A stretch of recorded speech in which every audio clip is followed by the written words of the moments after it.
everyone. New zombie title. Now, let me just first start off. Like, I feel zombied out lately. Like, it is October. It's getting into that strange witching hour of the month here in the United States where we get a little bit creepy. And, you know, like sometimes I like to get my Walking Dead in. Sometimes I like to get into that zombie mode. But like lately, I feel like the zombie kind of genre is just like worn out. Now, that being said, our community brought up this title, Dead Matter. Okay. And when I started watching a little bit of it, I didn't watch all of it because I want you guys to check it out with me. It gave me that kind of DayZ feel. It kind of gave me that DayZ feel, but the graphics, the interface and the graphics look a lot better, at least in my opinion. It's an alpha.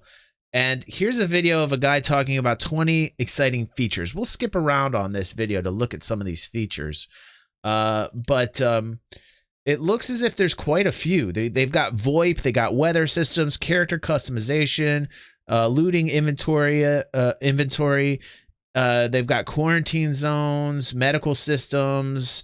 They got quite a bit in here. But I just want you guys to get an overall feel of what this kind of is about. Hey there, survivors.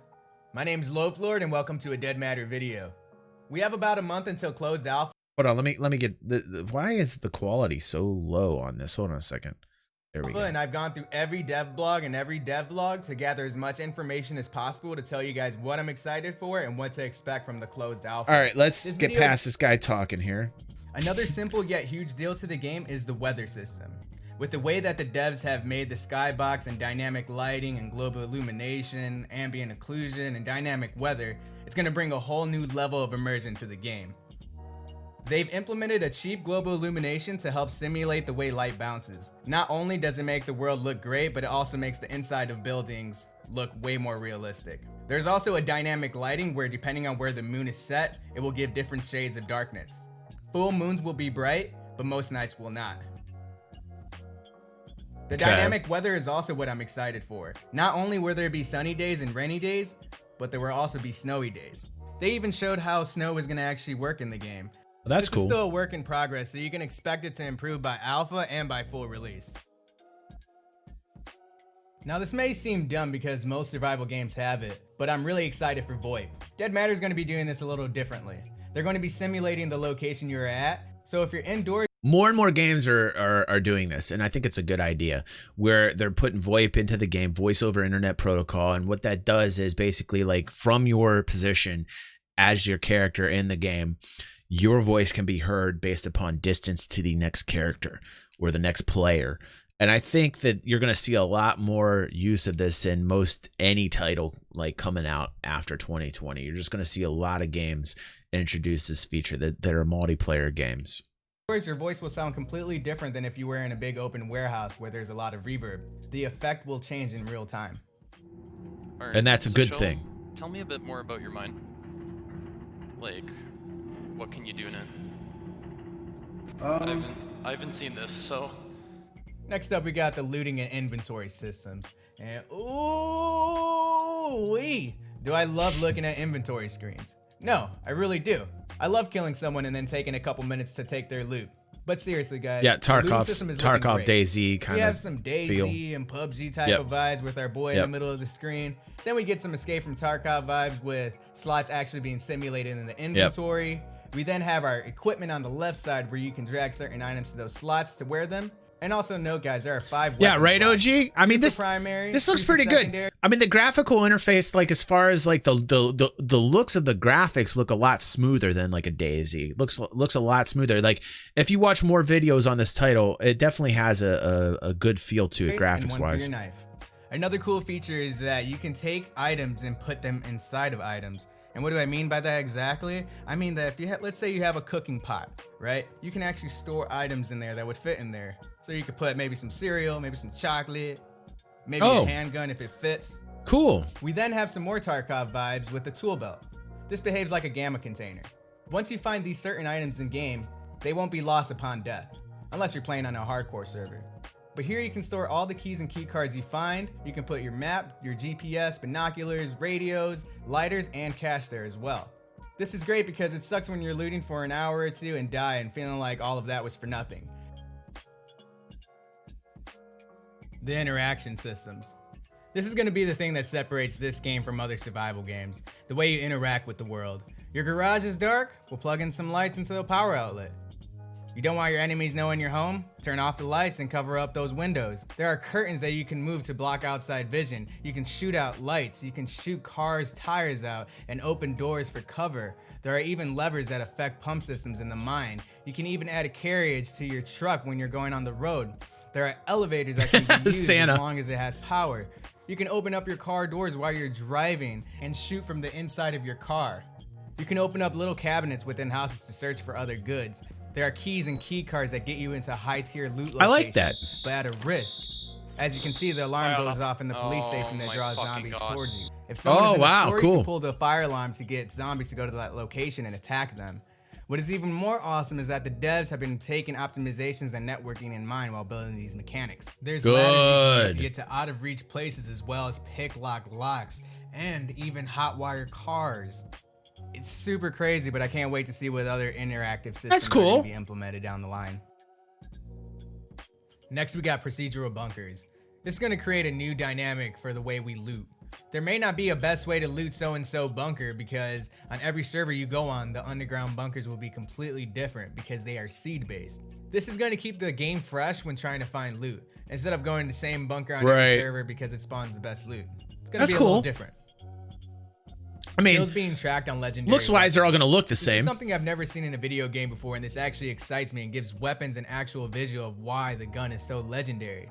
It's legendary because this gun has killed 15 people. I didn't kill 15 people, but this gun has a total of 15 kills. That's right. Even if you die with that gun and give it to someone, the body count will continue.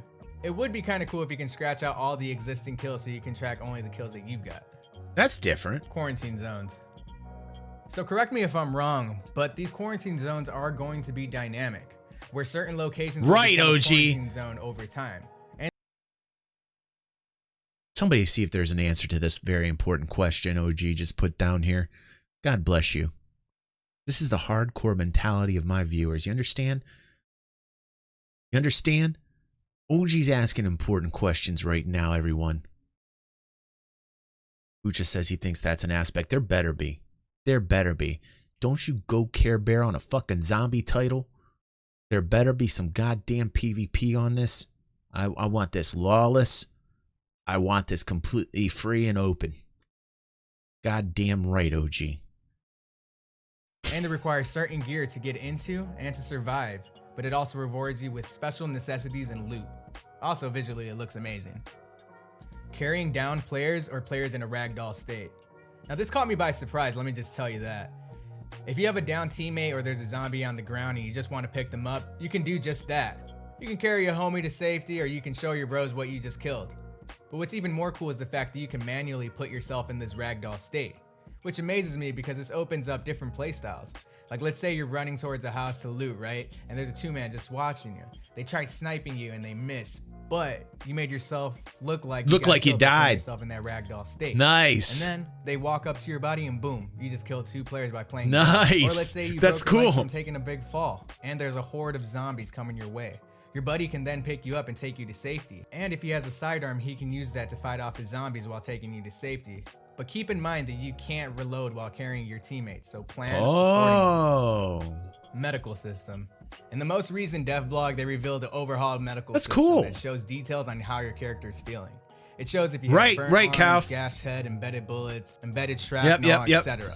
This also affects your stats. I'm not exactly sure how, but I can imagine the more damage you take and how well you take care of your character will determine if your stats get decreased or increased. Like if you're running around with a sprained ankle, it'll affect you more so over time. It's also been stated that if you don't have enough blood in your system, you can die, obviously. But you can also get more. They implemented that survival-based system that we saw from, what the hell was the title that we played for a while? It was a survival game that I thought was going to go big, but didn't. But it looks like they implemented that same type of medical system in here. What the hell was the name of that? The Prisoner one, yeah. Yeah, Apollo, you remember when I introduced that title at everybody? We played it for a little bit. Bristol bought it for us. Okay, I can't remember. No, not Rust. Hell was the name of that game. But they implemented, no. It wasn't Rust though. It wasn't Rust. It was like you were a prisoner. You were a prisoner on an island. And it was very, very survival based. What's up, Swano? SCUM. Yes. Thanks. Swano, welcome to the fam, dude. Coming in to rescue us. Look at this. Brand new member. Welcome to the fam, coming in and rescuing us with that name, dude. We like that. We like smart people coming in on stream and joining our fam out and helping us out. Thanks for having our backs, dude. Thanks. Yeah, SCUM. It kind of has like that SCUM vibe in there, you know, as far as the medical vibes going on here.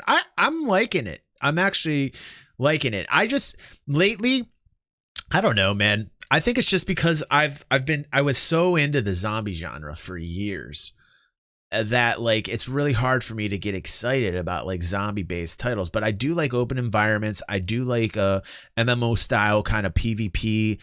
I'm definitely down for that. I love danger. I love in a game when you feel like you can die at any moment.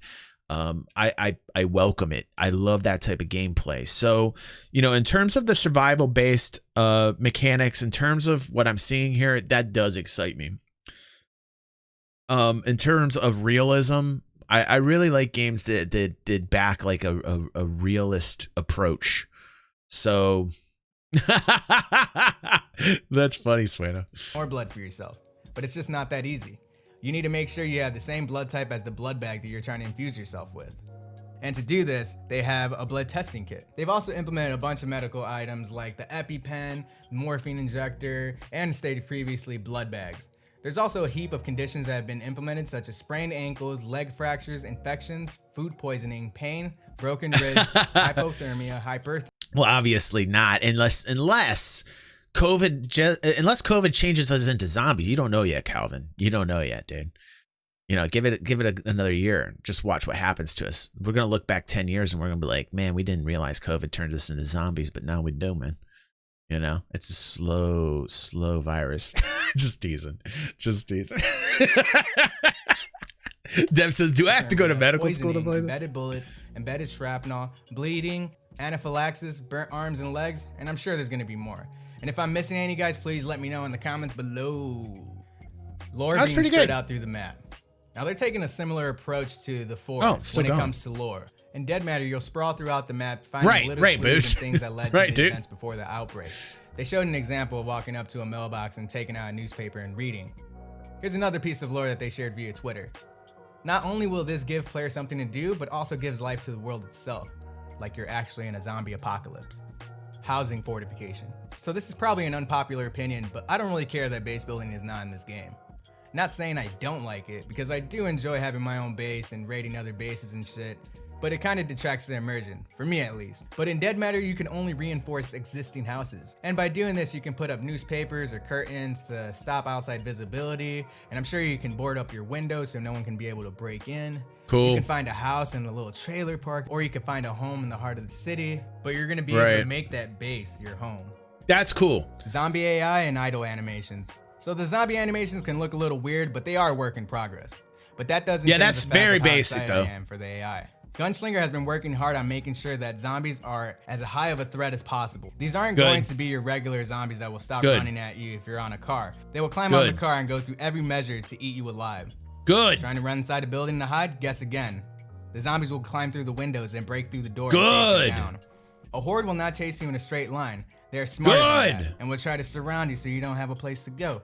They're also making sure that zombies feel alive and a part of the world with the idle animations. They said they took some inspiration from Left 4 Dead. And boy, I can tell. It looks so good. Guns. Now this I don't even really have to talk about that much. I mean, just look at the damn guns. They're all so gorgeous.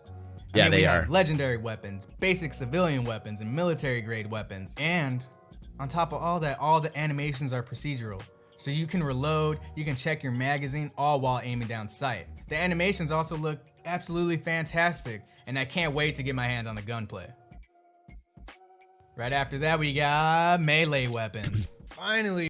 Audio. I hope the audio is nice. I hope they have very tight audio too. I don't want, things I can't stand is when the game looks good in terms of like the weaponry, right? And then when you fire the thing, it's like, pew, pew, pew. Like I definitely love the fact of good designed audio with the weapons as well, because it makes you feel more in the game, more immersed.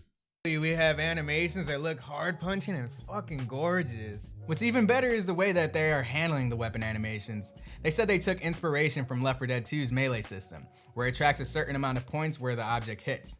And I love the way that Left 4 Dead 2's melee was, so I'm excited to see something similar in Dead Matter. SETA. Strength, endurance, dexterity, and agility. Strength is basically your physical attributes, like how much weight you can carry, maximum hit points. All right. We got the gist. Looks interesting.